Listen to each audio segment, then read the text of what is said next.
Another edition of Outside Shots presented by TheLines.com. You can follow us on X at TheLines.US. You can follow me at Eli Herskovich. And before we get started, remember, if you want to tail or fade any of our college basketball picks, you can do so at TheLines.com. Use promo code TheLines when you sign up with BetMGM Sportsbook. You could use that promo code and get $150 in bonus bets with your first $5 bet. Also, if you're listening to us in North Carolina, our guest, who I'll introduce in a moment, is in North Carolina. North Carolina sports betting is live, and you can get the best promo codes over at TheLines.com. That launched on Monday, so congrats to all the Tar Heel State residents or Blue Devil State residents, depending on how you want to look at it. You can find all of our bets in the Lines Discord channel. The link is over at TheLines.com. Without further ado, my guest on today's podcast, breaking down the ACC tournament semifinals and college basketball as a whole, he is Chris Gallo at Dadgum Box Scores. He runs Bless Your Chart. I got to say, Chris, two fantastic names off the bat. Thank you. I don't always get it right, but sometimes I feel like I get one where it's a little bit clever. So I appreciate it. We all need wins in life, big or small. But Chris, let's tip things off with UNC and Pitt. UNC demolishing Florida State in the quarterfinals on Thursday, and Pitt getting by Wake Forest with a great defensive effort, even though the Demon Deacons came back in the second half. Ish Leggett was phenomenal. Not only shooting the ball from behind the arc, and Blake Hinson too in his own right, but getting on the offensive glass. I think eight rebounds overall, and 4 of them generating second chance opportunities. But you look at the point spread over at BetMGM Sportsbook. UNC lined -7.5 as of this recording on Friday morning. Total of 147.5. My raw numbers make this closer to UNC -5.5. Haslametrics, our partner over at Haslametrics.com, makes the game closer to UNC -5. So you take that on the surface, bit of an edge toward the Panthers. What do you expect in this semifinals matchup with UNC trying to get a number 1 overall seed and come the NCAA tournament? Right. Yeah, I think both teams are incentivized in this one, right? I think Pitt wants to solidify, their resume to get in. I think they're good enough to get in today, although there's a lot of basketball left over this weekend. Typically when you meet in the ACC tournament, or it used to be back in the day, that would be the third meeting. This is just the second meeting. Carolina beat Pitt up there early January. That was a weird game if you go back and look at the box score. I think Elliot Kadove only played 15 minutes. He was in foul trouble. That's alarming to me. Blake Hinson didn't shoot well. Harrison Ingram shot poorly. Both teams shot really poorly from 2. To be honest, with this game, I think it comes down to extra possessions, and I think it comes down to rebounding, kind of what you referenced before. Carolina was terrific on the glass yesterday against Florida State. Pitt is not going to get pushed around inside. It's just not going to happen. And so I think the team that can get a little bit of extra possessions inside, maybe defend the rim, is going to have the edge. I like Pitt and that 7.5 number. I think Carolina has more possibilities or more ways to win. They've proven that.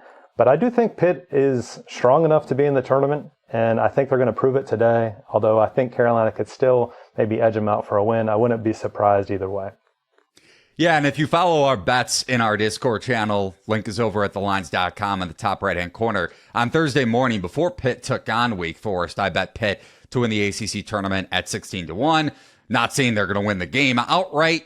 Not saying that I make good bets all the time. I also bet Clemson to win the ACC tournament. They got blitzed against Boston College on Thursday. We'll touch on the Eagles here in a bit, losing to Virginia in the quarterfinals on Thursday night. That Clemson Boston College game taking place on Wednesday. But you mentioned that UNC Pitt game going back to mid-January or so. Pitt shot 5 of 29 from 3. So hopefully Blake Hinson is hitting threes from 40 feet out or beyond, maybe before the half-court line, even depending on how confident he is in game. But with UNC's defense, I know they're considered an elite defensive team, and they're playing much better on and off ball since probably late January, early February, especially coming off of that first Duke win. But still, UNC ranks number 327 in college basketball and open three-point attempt rate allowed. So I know Florida State didn't shoot well on Thursday. I thought they would come into the game trying to make more threes.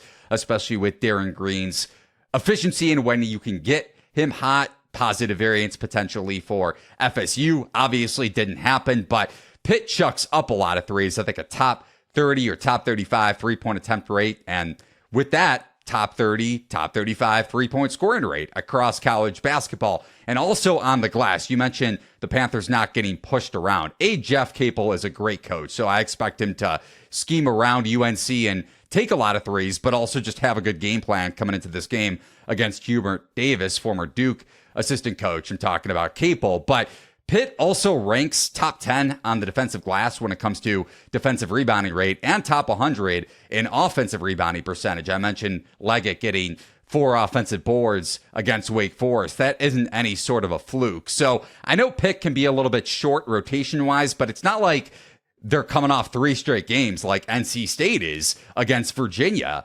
You have one game against Wake Forest, albeit a physical one. I think they compete in this game. And like I mentioned, I think Pitt has a real chance to get to the ACC Conference Tournament Championship game. Mm-hmm. Yeah, I would agree with you. I think it's somewhat interesting. I think Pitt's won 5 out of the last 7. I saw that graphic. And since Hubert Davis took over at UNC, there's been some friction between Pitt and North Carolina. Some people say the rivalry is back. I don't know if you followed anything over the past couple seasons with Pitt winning and calling the UNC players soft. And I think there's a little bit something to that. I wouldn't read into the previous meetings all that much. But when you look at this Pitt team, yeah, Hinson obviously is a very confident player. Capel, I think, is really comfortable in his game plan against UNC as well. So I agree with you in terms of they'll be able to kind of assert their will, and I think it will be a physical game. I do think when it comes down to like the open 3-point rate and everything you referenced there, of course, I do think North Carolina has benefited from some shot luck. To what degree, I think that's a really hard thing to quantify, but that's sort of the rub of it, right? They've been a lot better defensively. They haven't switched as much as they did early in the season. It's sort of a wild season to follow from them defensively because the numbers are terrific, but they've had a couple games where like Tennessee scored like over 70% from 2, Dalton Connect going bananas. So it's been an interesting year defensively for them. I think they're pretty well connected, though, for the most part. And I'm starting to really believe in the young freshman, Elliot Cadeau. And you probably can't even call him a freshman anymore. But I think his defense, as of late, has been underrated. And perhaps that's because he's just improved a ton. You have that benefit of when you watch a player who's that young and you don't have a whole lot of, tape on them, if you will. The jumps can be really like high and low. And if he stays out of foul trouble, I think he's kind of been their fire starter lately, getting out and running. And I think his defense can make a difference. But yeah, this should be a dogfight, so to speak.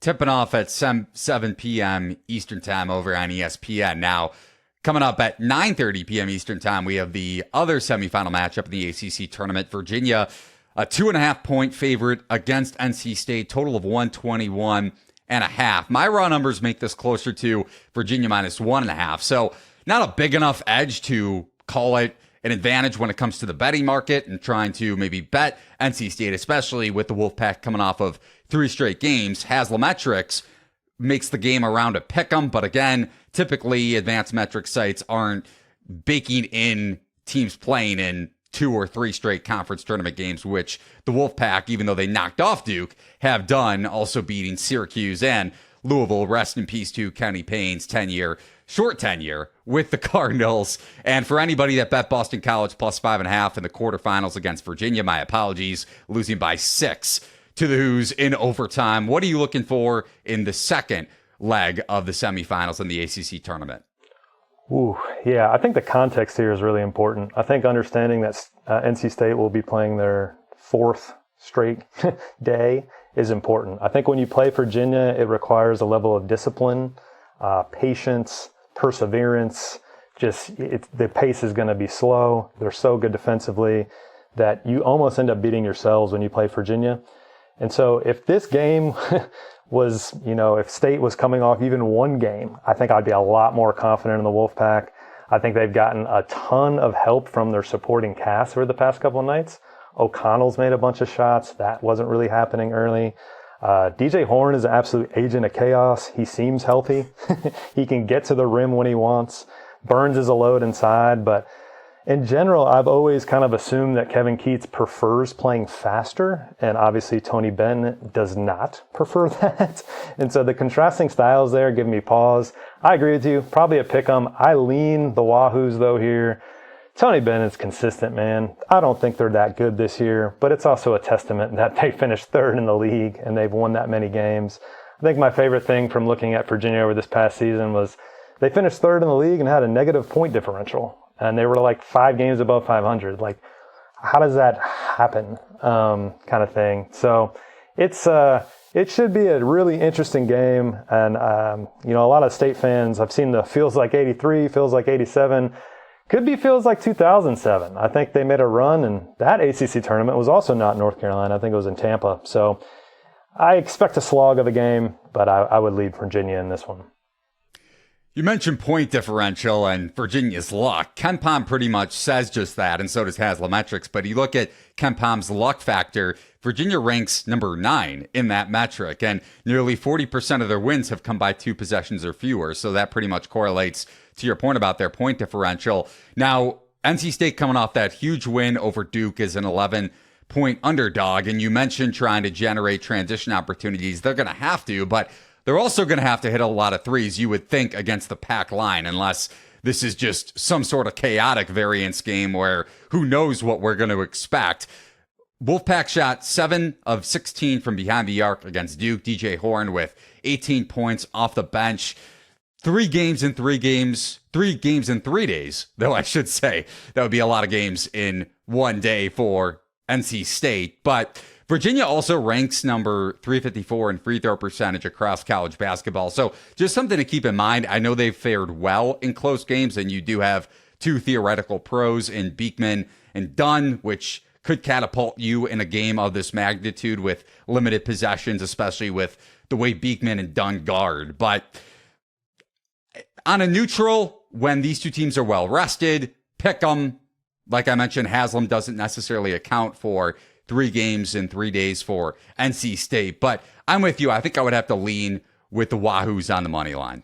Yeah, agreed. And I know these 2, this will be the 3rd meeting, and I think State smacked them in Raleigh. I think they won by 16, and they really didn't turn over the ball in that game. But up there, as it typically happens in Charlottesville, it turns into a game where, again, you can beat yourself. And if you're giving them extra possessions, they're making mistakes, and they're only playing a 60, 61 possession game, those are going to add up. So Virginia, just super consistent. I think, like I said, I wouldn't want to play them at all just because of the style, but I think they're extremely beatable. But in this spot, I would lean Virginia just based on history and knowing what State's had to do over the past 3 nights. And it's hard to believe in that at one point on Tuesday night you were saying Louisville might beat them. And here we are. They're a game away from making the tournament finals. So Kenny Payne is cursing at you on his couch as we speak. But let's look ahead to the NCAA tournament now. And remember, you can get an edge in bracket polls and betting with Pool Genius sign up before Sunday or through the mid-April juncture, and you can get the Pool Genius package for only $37. The link is in the description if you want a little bit of a brief description on some of the premium packages over with Pool Genius. With the $37, you get NCAA bracket picks, NCAA Survivor Pool tool, along with the NCAA Calcutta tool. And there are also a few other packages that cost $79.99 and $299 with NFL, Survivor picks, and much more. So head over to the link in the description if you're interested. But as we look ahead to the big dance, I want to get your take on what to expect from ACC teams really quickly here. Duke, UNC, Clemson, Virginia, potentially Pitt, especially if they knock off UNC in the ACC tournament semi. So let's say those 5 teams are headed to the big dance. Which one makes the deepest run and which one gets bounced earliest? Ooh, that is a terrific question. I feel most confident in North Carolina, and you could say I'm being certainly biased. Could be a homer there, but I think they've proven that they can win in multiple ways, right? There certainly can get bounced, and I think in the tournament, right, sometimes There's a big debate. Is Carolina good enough for a 1 seed? Today, I think they're deserving. I think Tennessee's deserving, but you're not picking the field today, right? A lot can happen. Tennessee, if they win the SEC tournament, I think that maybe settles the debate. But oftentimes you're trying to avoid UConn, but before you can even play UConn, if you are a 2 in their region, you have to get out of that first weekend. And so that first weekend is going to be tricky. I would pick UNC. Early exit, I've lost a ton of confidence in Clemson, and you referenced that with your pick. I look at that roster, I look at that resume, and I just remain confused. And I could see Clemson and Michigan State playing in a 7-10 game that absolutely no one asked for, and Izzo beating Brownell and it just being ugly. But I've really lost confidence in Clemson. You can make probably a credible argument that they have better wins than a lot of teams in the ACC, but also worse losses. It's very confusing how they've lost games. And Quentin Post is a terrific player on Wednesday night, but to get beat by 21 in the opening of that tournament was that was the biggest surprise of the ACC tournament to me. And I know you dig into analytics a lot, and I actually made a bet on Clemson to make the Final Four going back to early to mid-February, and you looked at the schedule at that point. I think 6 of 7 games they were projected to be favored in, and like you said, they played so well, or alluded to, Clemson played so well in the non-conference slate, but you go back to that Boston College game, getting demolished on the glass, I think, looking at the numbers here, 43-27, so out-rebounded by 16, and you think about Shefflin and Hall, the way they typically dominate the defensive glass at least, and don't allow second chance opportunities. They also shot 20% from 3 in that game. So who knows what to expect from this team? I will say Eagles probably got long misses early on that maybe deflated Clemson. Who knows where the effort level was at? It's not saying that if you lose in the ACC or any conference tournament opening round game, you're going to inevitably lose in the first round or second round of the NCAA tournament. But when you think about mentality and fortitude going into the big dance, it's not a good sign. Then again, you wouldn't expect Clemson to average 0.89 points per possession in an NCAA tournament game, especially with how efficient they've been. I don't think I saw Clemson get down that big early on in the regular season. So maybe a fluky game, especially if Clemson is able to shore things up on the defensive glass in the tournament, and Hall and Shefflin and Girard are making threes, and Chase Hunter is playing maybe with a little bit more of a mental edge. But I'm with you, man. This team has the capability to make a deep run. That's why I bet them come the big dance, but also a team that could flame out of the first round. Yeah, agreed. Just a really confusing resume. I think 3 of the losses at home in league play were by a combined 5 points. Georgia Tech, double overtime, I think. They really gave it away against NC State down there. So, again, the roster, I look at it and I say, like, they got some experience. They got talent. PJ Hall can bring you out and hit a 3. But how have they lost some of the games they lost? Because one at Alabama, one in Chapel Hill at UNC, and probably a controversial whistle away from winning in Durham against Duke. And those are 3 road wins that I don't think anyone in the country can really compete with. So, really 2, but you know what I mean. Right. And you could check out Fifth Factor Plots to get a gist of team strength versus predicted seed, which Chris does a great job of digging into along with some of his partners, and take a look at maybe underseeded teams along with overseeded teams and see where Clemson, Duke, UNC, even Virginia, and potentially Pitt land on that chart. And also, you could follow Chris Gallo's NCAA tournament thoughts at Bless Your Chart. Where can people subscribe to the newsletter, Chris? Yep, it's blessyourchart.substack.com. I also, one of my friends, Ryan, we kind of put some stuff out. He's Fifth Factor. We have a little tool called WABstick, at least that's what we're calling it. We're big wins above bubble fans, so it's a way to compare resumes amongst 2 teams. Especially this weekend, you can get a lot of use out of it and see how different teams' resumes stack up against each other. You can follow him on X at DadGumBoxScores. Maybe, arguably, the best X handle out there. So be sure to do so. You can follow me at Eli Herskovich. You can follow The Lines at The Lines US. Remember, North Carolina sports betting promos available as sports betting is now legal in the Tar Heel State. Find all the best sports betting promo codes over at thelines.com. If you're anywhere else in the country in a legal sports betting state, bet $5 over at BetMGM Sportsbook with promo code TheLines. You get $150 back in bonus bets no matter how the bet fares. You can also follow our bets in the Lines Discord channel. The link is over at thelines.com in the top right-hand corner. Subscribe, rate, and review Apple, Spotify, wherever you find your favorite podcast. Give the video a thumbs up and ring the bell on YouTube. Comment with your thoughts on Chris's Twitter handle if you want to, X handle, whatever you want to call it. Also, our ACC tournament semifinal thoughts. You can comment on YouTube. So thanks for watching and listening to another edition of Outside Shots. So long, everybody, and good luck with your college basketball bets this weekend.